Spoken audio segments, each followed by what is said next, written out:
Just gonna water this over here. Make sure these little red devil plants get their water. Put a little bit of dirt on the dirt. Ooh, some evil witchweed. Let's pick this. Oh, nice, 33. Banana tree. I don't know what a banana is. That sounds exotic. Alright, great. Farming is set up. Time to go slay a dragon. So it should be pretty obvious to you by now that this is not my normal microphone. Unfortunately, my other microphone had a tragic accident, and it will not be joining us this week. I am in the process of getting a new mic, but that's just not here yet, so sorry you're going to have to deal with the slightly lower quality today. Anyway, I'm cooking up a few sharks to prep our inventory for this dragon slaying. That's right, our slayer task is to kill blue dragons. I'm super excited about this because, one, we haven't had a task this exciting yet, and two, it's dragon slaying. Like, it's peak medieval experience. This is awesome. Now, I hear you. You're probably sitting and saying to yourself, but medieval guy, didn't you already complete Dragon Slayer? Well, yeah, obviously I completed Dragon Slayer, but I wouldn't have done Dragon Slayer if I was recording it because it was just too stressful and I wanted to do it for myself. So instead, we're going to make the dragon episode all about this dragon slaying task. Now, as far as the Ironman concerns go, our plan is to make Falador our base here. We're going to go up to the Taverley dungeon, which we now have the ability to use this pipe squeeze. I'm then going to rush straight down here into this area, and I'm just going to see real quick what it's like using that area to fight with melee. I don't know if we're going to do melee or range setup, so this is just a little bit of a test run right now. I have some emergency food here. Obviously, I have my prayers ready, so I'm going to be using Protect from Magic and the shield, but that's all I have. I do not have anti-fire potions, so this is a big test run, and it's very easy to mess this up and die, because they could actually one-shot me with my HP being what it is, so we have to be very careful here. Okay, so baby blue dragons are one of our options. If we can't deal with these full-size blue dragons very well, we can come down to the river here and take them on there. But for now, let's just put on our Protect from Magic, squeeze through the pipe. We'll probably take a little bit of damage, and hopefully attack a blue dragon. Okay, so that was a little bit of damage from the fire. Okay, another little bit of damage from the fire. Cool. Alright, switch to this.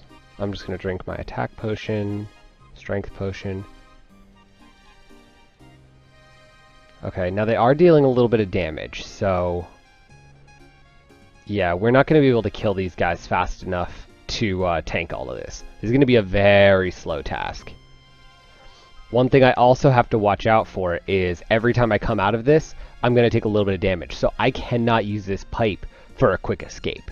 I can, however, run south to the baby blue dragons. They only have a combat level of 48, so they're much, much less dangerous for me. Whew, got my heart pumping a little bit. Those 9s are scary. That's, 20% of my health.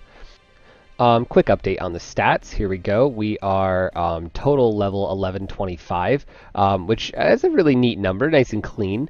We got our 80 cooking, we got our 76 fishing, and of course our nice, clean 70 agility to do that squeeze. So that's fantastic.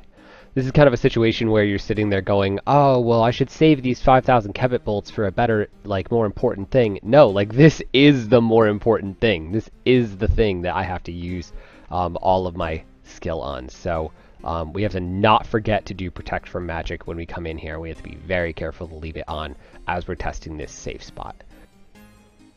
Okay, so now it's time to test the Papa Dragon situation. Okay, so we could bite the bullet and really take this task nice and slow for the full 105 experience points on Slayer for getting a blue dragon. We're just gonna see what that looks like real quick. Yeah, I said real quick, but there's absolutely nothing real quick about this situation. This is peak hardcore Iron Man fear right here. Wow, this is wild. Look at that go. I've never seen it attack this fast. Oh, look at the Kemet bolts stack up, dude. Oh, there's so much money. I gotta pick him back up as soon as I can. Where's that XP drop? Come on. There he is. First full blue dragon kill. That feels good. Get my Kemet bolts back. I think this is it, guys. I think this is the plan. Now I'm gonna get out of here before I run out of prayer because we do not have prayer bonus on anything we have on this account. Whew. This is gonna be a while. Okay, before I go back in, I am just gonna look up real quick how many blue dragons I actually do have on this task, and oh my god, 114! I thought it was so much less! I thought it was like 70 or something.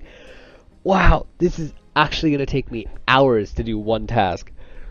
Well, so be it. I am a knight of the realm. Alright, there it is. I wasn't recording for the kill, but Adamant Full Helm, it's pretty much the most useful drop we can get from one of these guys. So I'm just going to pop my protection on real quick, go out and snag that. Thank you very much. That is a straight upgrade to any other helmet we have right now. That is our best helmet. I'm just going to pop that on real quick if I can. Yes. Very nice. The only other thing that they really could drop for us that would be very nice is a dragon weapon. The dragon spear, if it was to drop from a dragon task, I would not say no to the RNG gods. It would clearly be meant for us. So I think we would definitely wear that. Now that we're almost done with the task, I think now would be a good time to talk about dragons and what their deal is with medieval history and how they affect RuneScape. So there's a few things that I'm going to talk about when it comes to dragons and how they affect RuneScape and where they come from in medieval history. The first is religion. Okay, many Christians at the time believed in the literal existence of dragons because they had a literal reading of the Bible. In the book of Job, it mentions a creature called the Leviathan, which is famous for its association with the Atlantis myth, but really has no association with the Atlantis myth in biblical texts. In the Bible, the book of Job is one of the oldest written texts, and it mentions the Leviathan very briefly as Job is discussing basically the impenetrability of God, how powerful God is, and how strong he is. And they compare him to a Leviathan, which was some kind of creature. What creature this is still debated today. Some people say that they're just talking about a like a rhinoceros or a crocodile.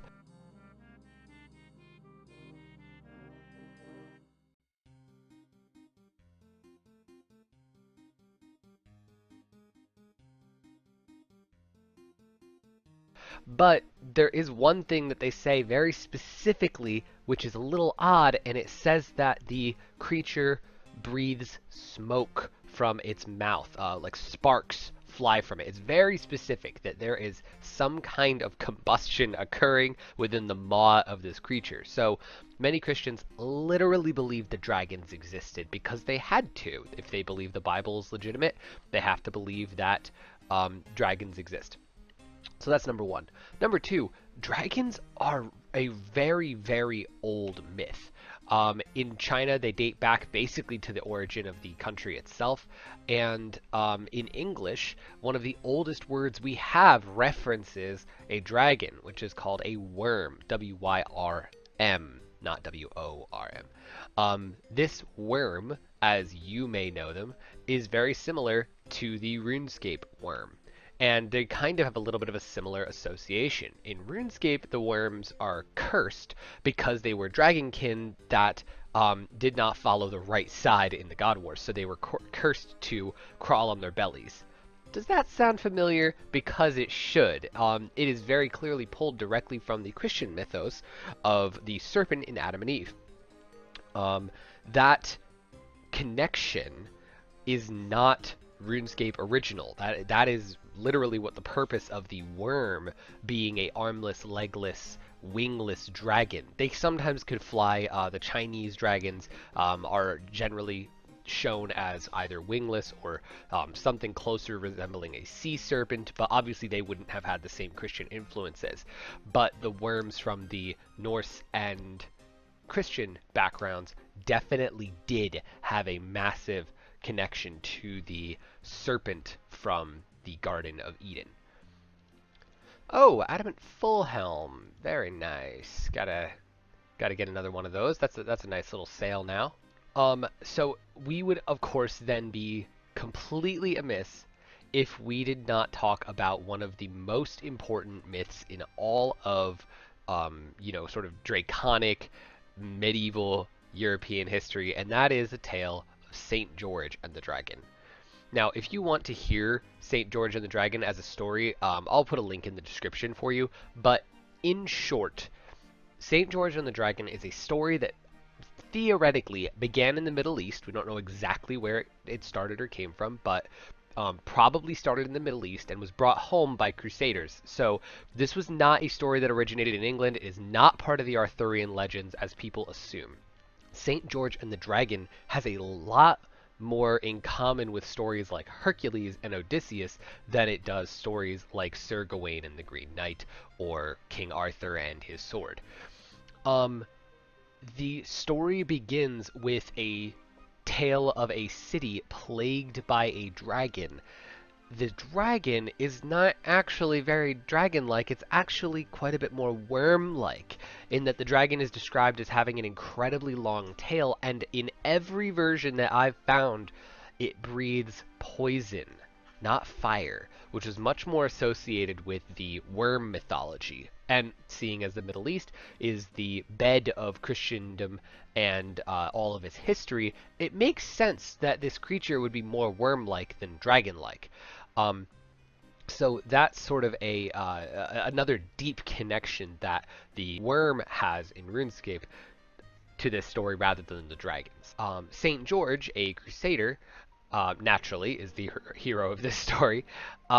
Hears about this city that's being plagued by this dragon who breathes poison. Oh, hey, check that out. 6 tasks, 4 points. That's it. Sweet. Let's head on back.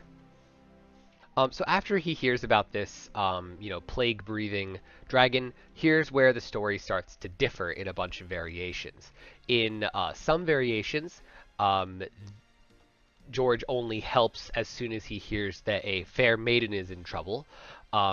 In others, he is going to the town for completely separate reasons. He's not actually going to help them at all. He happens to be crusading, and they tell him, "Oh, hey, there's this big dragon." Or sometimes he asks, like, "What's the deal with this dragon?"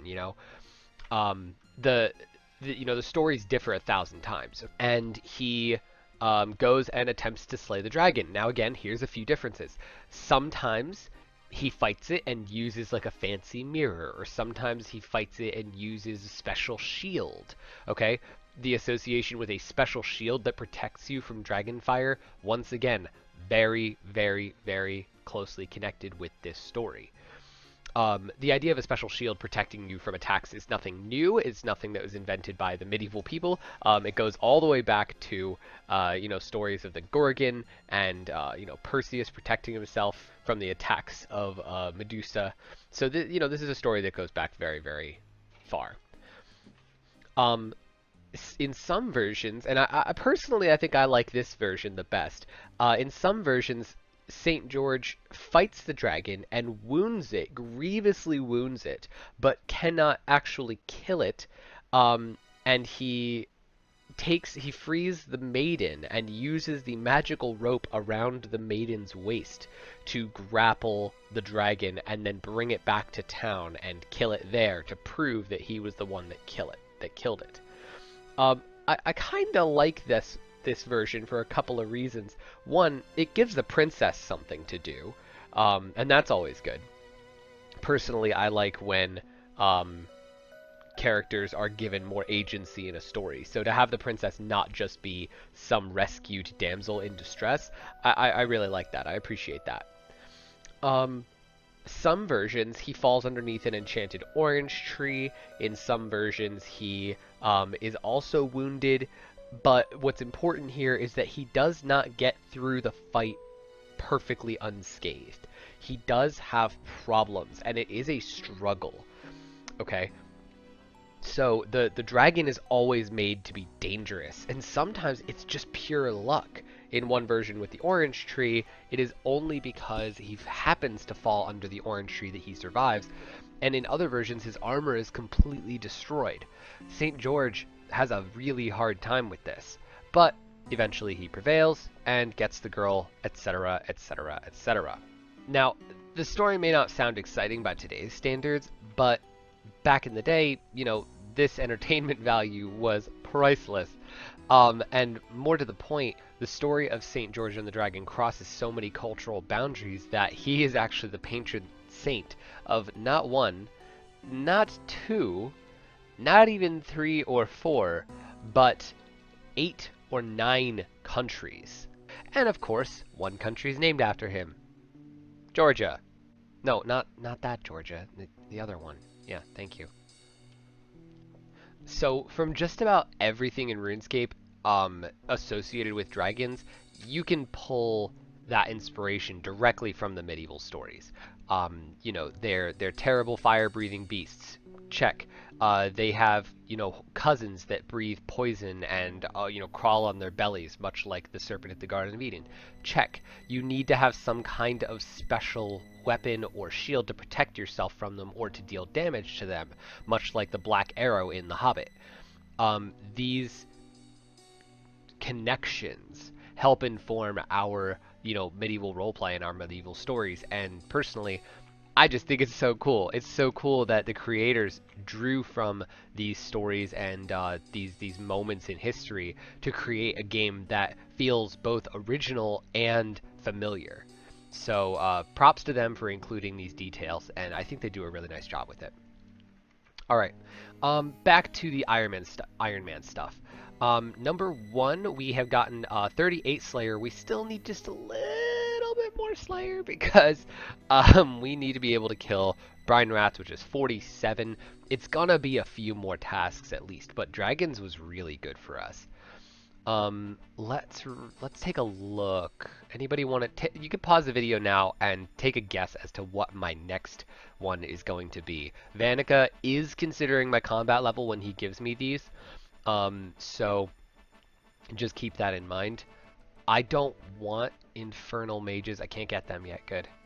Yeah, what do you think I'm going to get? Take a guess as to what my next Slayer task is going to be in the comments section. If you guess it right, we'll get you a mill from one of my other accounts. So after taking a look at the Slayer list, personally, I don't think I'm going to like it. I think I'm going to get something really silly like Wall Beasts. That's my guess. Hopefully not a lot of them. I don't know. Let's just find out.